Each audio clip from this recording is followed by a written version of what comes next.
abakyala batera okuba n'obuzibu naddala mu bizimba mu mbuto muno. Aludde nga alina embeera efaana bwetyo era nagamba dad naye nja kulaba ddi lwe bananongoosa abasawo kye banaŋŋamba, naye ng'aludde nga alina pain mu lubuto muno. So ekisinza okumala sikimaze mu maanyi naye kuntisa butiisa nti yeevuze yekka ne yeetwala mu ddwaliro n'agenda ne bamulongoosa naye teyazza engulu. Naye ebyo bibaawo.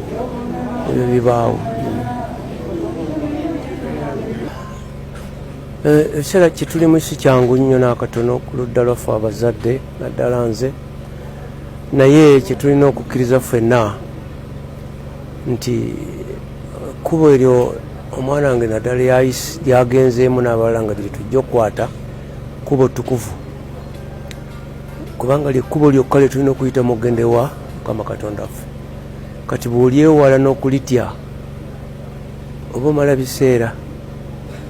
Nolwekyo nkubira omulanga abantu ffenna twetegekere ekkubo eryo okuligendamu, kubanga tuteekwa buteekwa oligendamu oba twagala oba tetwagala. Ate lwaki ttukuvu nti awokka we tulina okuyita okugenda eri Mukama Katonda waffe oba okoze ki mu nsi oba otya. Naye nga ye omwana wange ono saagala baganda tetubala baana nti nina bwe bati, naye nebaza Katonda ebyasobodde okukola mu bulamu bwe obw'enkomerero bibadde bingi nnyo ate nga bya mugaso eri abantu mu disitulikiti eno oba mu bizinga by'e Ssese. Kye nali simanyi nti bwe kityo bwe kiri. Okuzaala kirala, okuteekateeka kirala, n'amakungula kiba kiki kirala. Naye amakungula tutera okutowooza nti ffe abazadde ffe tulina okukungula, naye ngenze kitunuulira n'okyetegereza obulungi ng'abantu bonna badde bakunguzi mu mwana wange ono. Ekyo nkyebaza nnyo Mukama Katonda era nsaba Mukama ateeke omwoyo gwe abatukuvu gye bawummulira etali kukaaba etali maziga, era nsaba mujjukira nga bw'aligira mu bwakabaka bwe. Nkubira omulanga abantu ffenna naddala abazadde tusembeese abaana baffe. Nze wenna akatono ke nasomako baŋŋamba nti okusoma kw'omwana 75 ku 100 kuli waka. Ku ssomero lunayo 25. Naye kati omanyi kye twakola?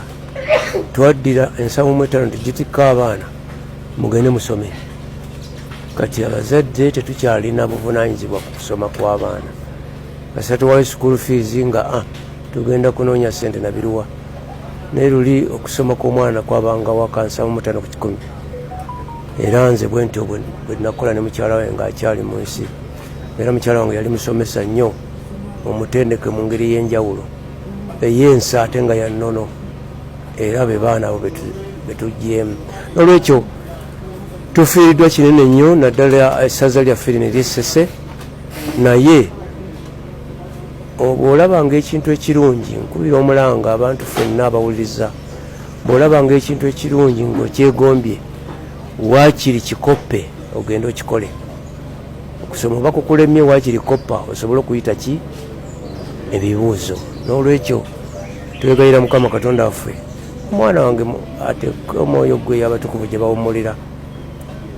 Ebyo byonna byasobodde okukola ku lw'obulungi bw'abantu. Mukama aweebwe nnyo omukisa nnyini ddala, era byatakoze bulungi nsaba Mukama amusonyiwe, byakoze obulungi agulumizibwe Mukama Katonda waffe.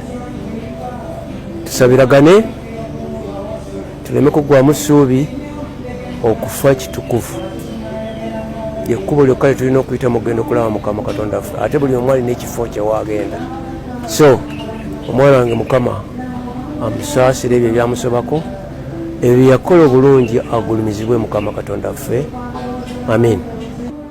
Omwana wange abadde wanyanjuliro ng'ayogera kaati bwe kiba kibi ng'akiyita kiki kibi, kugamba abadde musomesa gwe simanyi na bwe nyinza kukinnyonnyola, nange nakyewuunya wajji yakijja, naye Mukama Katonda waffe bw'atyo bw'atuteekamu ebibala bye abakunguzi basobole obbikungula. So kye nenyirumizaamu nti abadde wanyanjuliro ng'ayogera kaati ekikyamu ng'akiyita kikyamu eri abo bamuwuliriza. bw'oba toyagadde muwuliriza ate ye nga tanyiiga bamala okukigamba nadda ate ne mudda mu kuseka ne munyumya. omuntu ng'oyo aba wanjawulo nnyo mu society y'abantu, n'olwekyo abadde wa muwendo nnyo.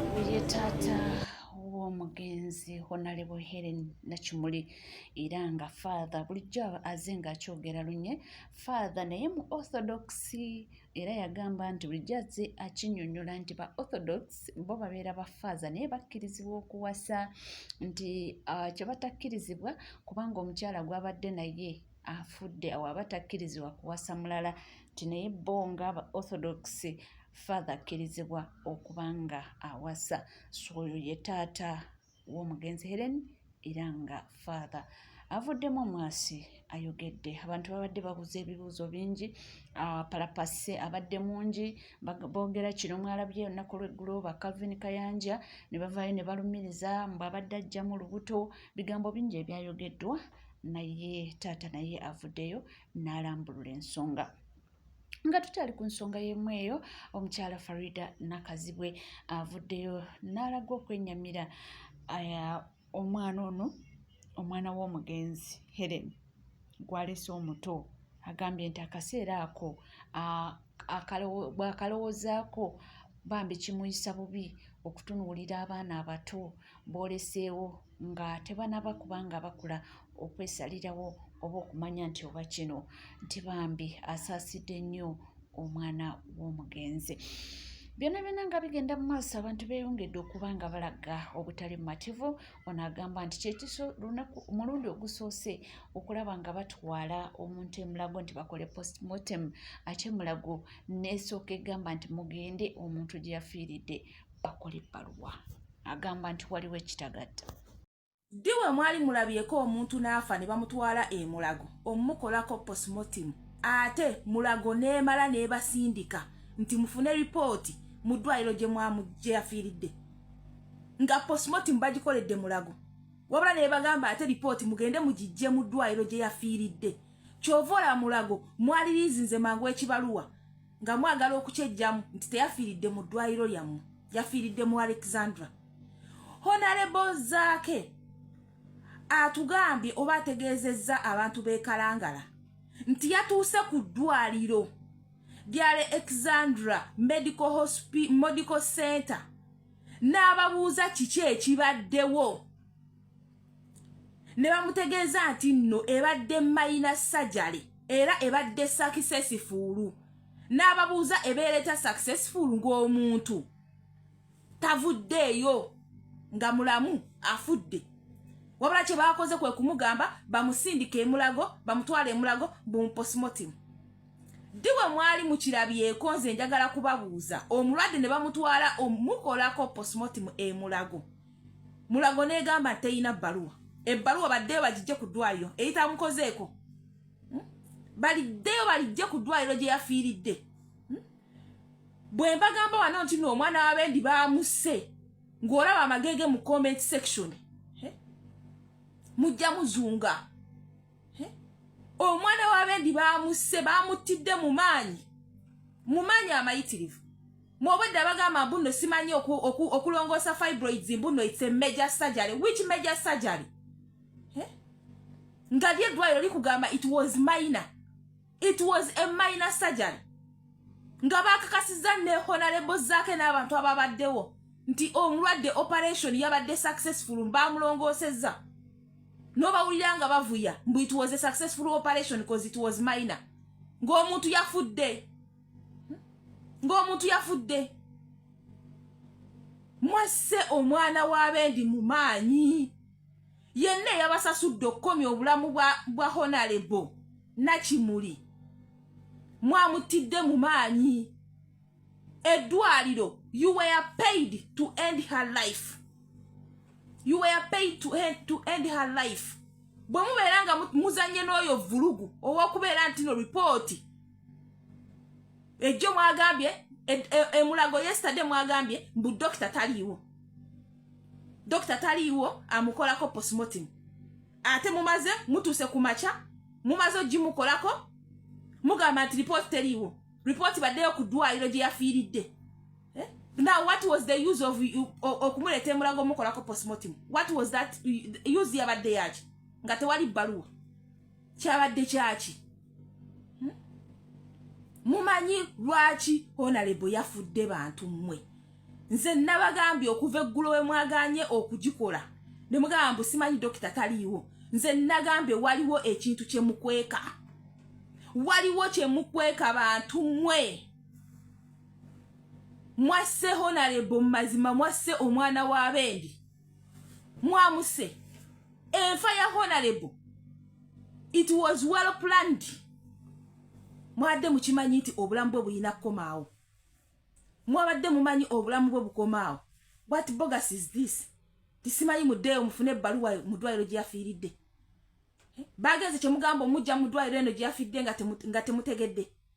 Mumala ga receiving able receivings nga temutegedde omuntu avuddewa. Mbadde omuntu ajirako n'ebimwogerako nga bamulese emulaga omukolako.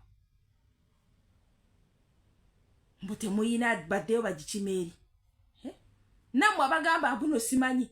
Disimanyi Honorable Ndawudde Frank Gashumba wayogedde bulungi statements zo. Naye ebyogamba buno simanyi yabaswaziza nnyo ogenda mwere eddwaliro. Amalwaliro ge gakonfamingira omulwadde nti tujja kukolako.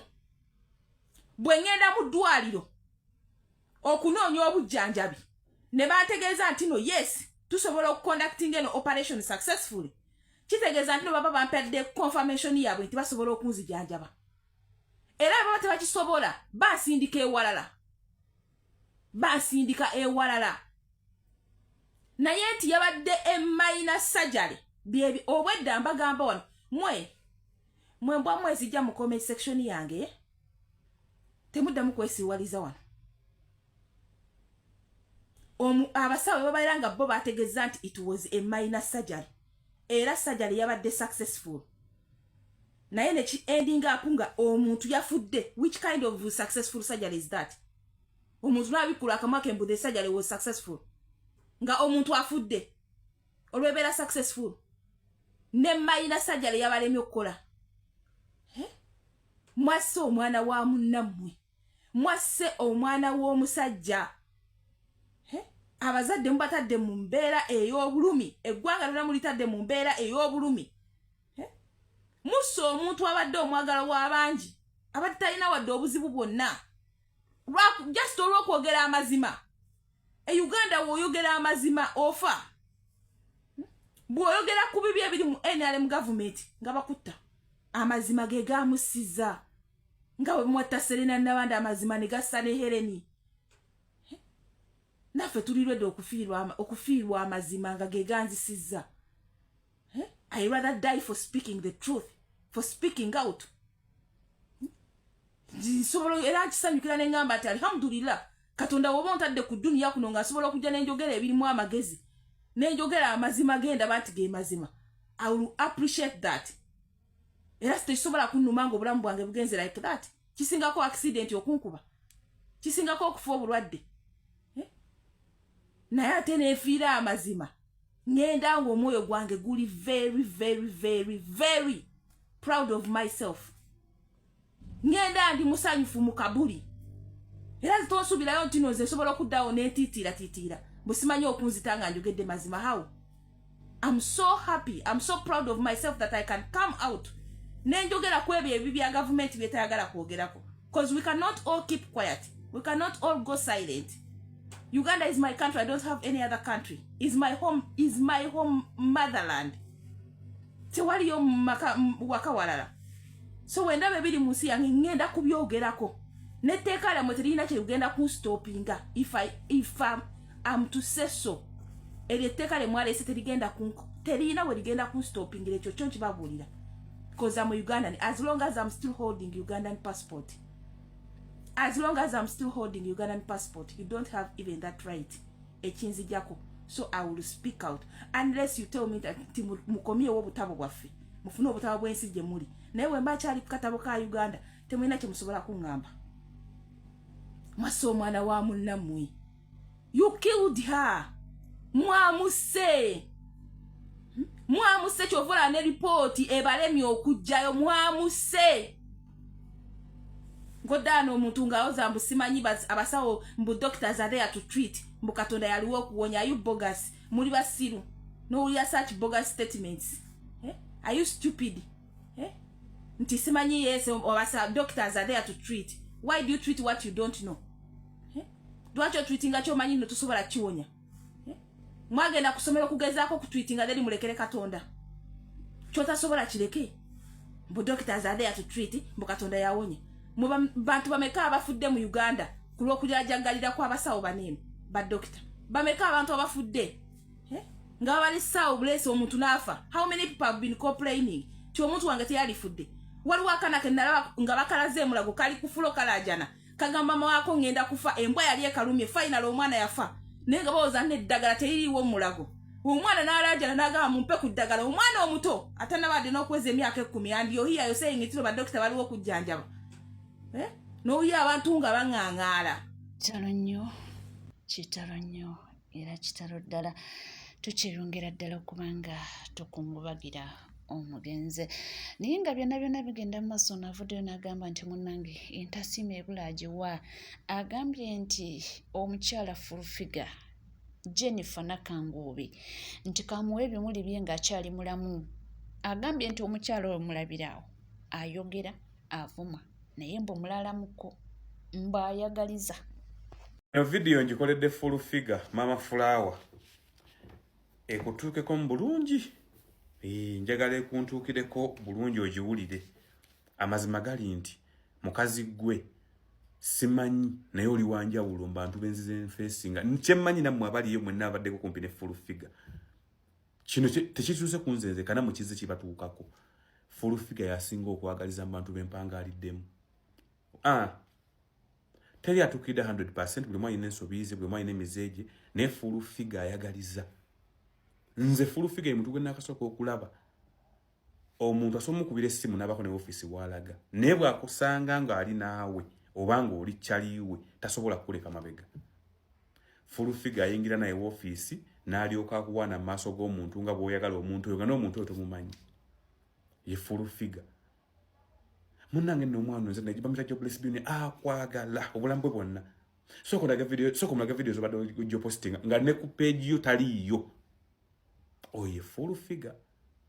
Fulufiga nze sirya ku mitwalo gye 10 nti Fulufiga yali akuteka emitwalo 10 n'agimpa wabula naye nga wafulanka miliyoni 2 nze tampa ku mitwalo 10 naye amazima gali nti katugoogere abantu bwe tugenzemu ne Fulufiga tubadde nga tufuna ate nga tandika mabega nga tuyingira ffenna mu ofiisi y'omugagga oba mu ofiisi y'omukungu wa gavumenti n'akuwaana n'akulaga nti ono n'alaga oli nti ono omwana mulungi nnyo era akwagala naye nga n'omuntu oyo gwali mukuwaanira omuntu oyo tomupositinga nga nako.